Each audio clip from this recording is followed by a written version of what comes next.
Every so often, the Academy has to back off the bigger, more important movies and shine some light on something more lighthearted and fun. We saw it in 1989 with Driving Miss Daisy. We saw it in 2011 with The Artist. And of course, in the subject of today's video, 1938's You Can't Take It With You. But when it comes to the more lighthearted fare, you can't get by on fluff alone. In recent years, movies have been able to lean on yesteryear, with Driving Miss Daisy dealing with racial issues, and The Artist, and one of the favorite movies in this year's Academy Awards, La La Land, being love letters to the golden days of Hollywood. However, in 1938, there wasn't much of a golden age to look back on just yet, and You Can't Take It With You doesn't hit too hard on social issues. Yes, there are nods to the still recent Great Depression, with the theme of don't waste too much time chasing money being prominent throughout. But it's not a movie about the Depression, or the recession, or anything other than fish out of water comedy. But is that enough to deserve the most coveted of film awards? Let's find out.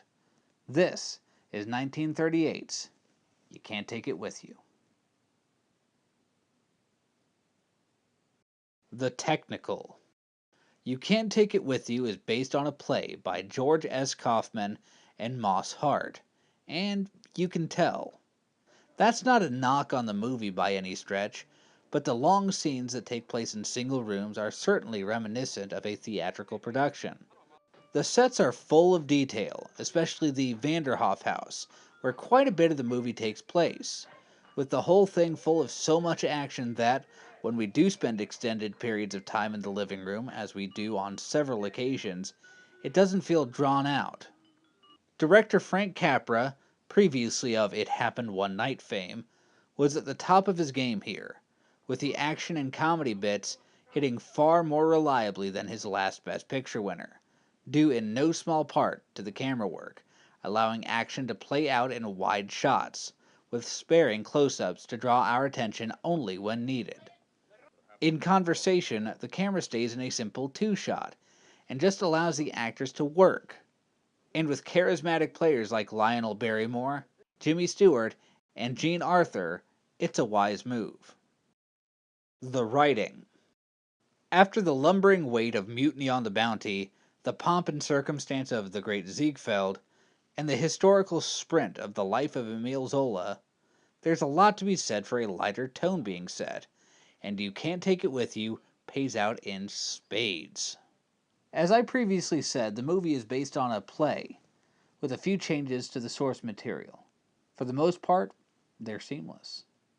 The character of Mr. Poppins, for instance, is an original addition, but he fits the world so perfectly it never occurred to me that he might be tacked on. And the overarching plot of Edward Arnold's character attempting to buy the Vanderhoff family's home as part of a shrewd business power play feels so natural, I, having never actually seen the play, have a hard time imagining it working without that motivation.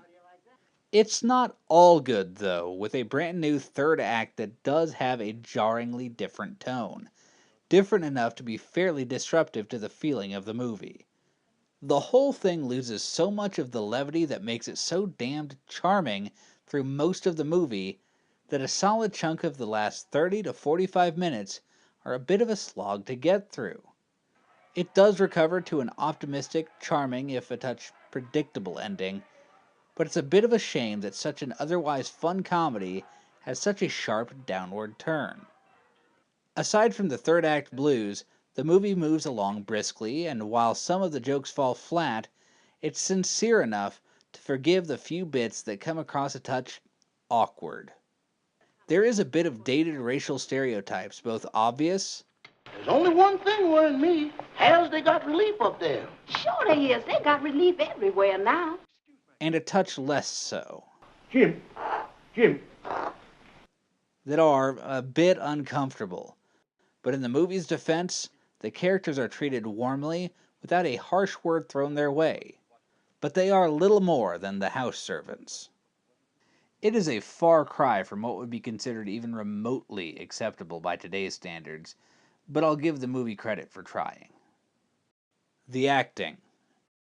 It's a rare occurrence in the early days of cinema, but with the exception of a couple extras with only one or two lines, there's no performance here that took me out of the moment. As with Grand Hotel, Lionel Barrymore is fantastic. He's not the lead here, but he brings a phenomenal sincerity to his role as Grandpa Vanderhoff that defines the movie. An early scene between him and Jean Arthur neatly sets the tone over a simple conversation, with the naive Alice and the jolly Grandpa meshing so well that, though I knew how the rest of the movie was going to go, I couldn't wait to see these characters go through it. Add in a young Jimmy Stewart, far from the slack-jawed aw shucks demeanor he's so famous for. In this, he's youthful, energetic, and absolutely radiating charisma. Rounding out the primary cast is Edward Arnold as Stewart's father, a man who takes joy in making a buck and not much else.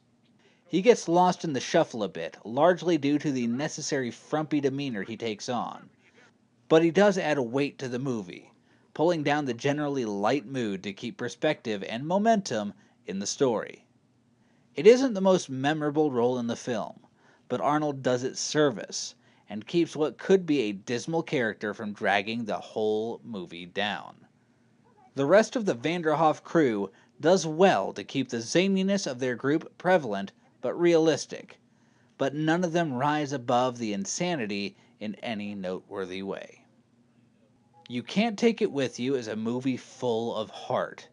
It doesn't try to change your life or make some grand philosophical statement or even wow you for any real length of time. It is simply there to brighten your day and make you smile, something that is rare, especially today. It doesn't come across as false, and certainly doesn't feel like Oscar bait.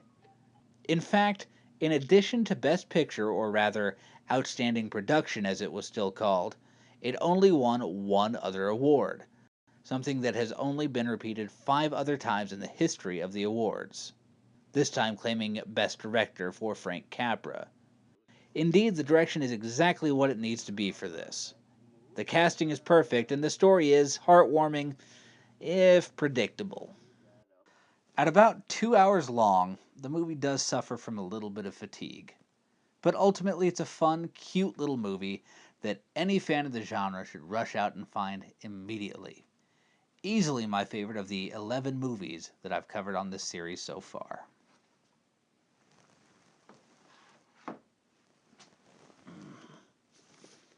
Oh no.